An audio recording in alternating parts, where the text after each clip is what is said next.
ಅವು ಮಕ್ಕಳು ಇವತ್ತು ನಾವು ಪುಲ್ಲಿಂಗದಲ್ಲಿರುವಂತಹ ಶಬ್ದಗಳನ್ನ ಸ್ತ್ರೀಲಿಂಗ ರೂಪಕ್ಕೆ ಯಾವ ರೀತಿ ಹೇಳಬೇಕು ಅನ್ನೋದನ್ನ ನೋಡೋಣ.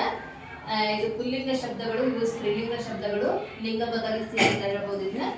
ಹುಡುಗ, ಹುಡುಗಿ, ಅವನು, ಅವಳು, ಅರಸ, ಅರಸಿ ಅಥವಾ ರಾಣಿ, ಅಧ್ಯಕ್ಷ, ಅಧ್ಯಕ್ಷೆ, ಅಣ್ಣ, ಅಕ್ಕ, ಭಕ್ತ, ಭಕ್ತೆ, ಮಾವ, ಅತ್ತೆ, ಅಜ್ಜ, ಅಜ್ಜಿ, ಕುರುಡ, ಕುರುಡಿ, ಒಡೆಯ, ಒಡತಿ, ಪುತ್ರ, ಪುತ್ರಿ, ಗೃಹಸ್ಥ, ಗೃಹಿಣಿ, ಕನ್ನಡಿಗ, ಕನ್ನಡತಿ, ದಾಸ, ದಾಸಿ, ನಲ್ಲ, ನಲ್ಲೆ, ಅನಾಥ, ಅನಾಥೆ, ಹುಡುಗ, ಹಾಡುಗಾರ, ಹಾಡುಗಾರ್ತಿ, ಜಾನ, ಜಾನೆ, ಮುದುಕ, ಮುದುಕಿ, ವೈದ್ಯ, ವೈದ್ಯೆ, ತಮ್ಮ, ತಂಗಿ, ಸಚಿವ, ಸಚಿವೆ, ಕಿವುಡ, ಕಿವುಡಿ, ಮದುಮಗ, ಮದುಮಗಳು, ವರ, ವಧು, ವೃದ್ಧ, ವೃದ್ಧೆ, ರಾಕ್ಷಸ,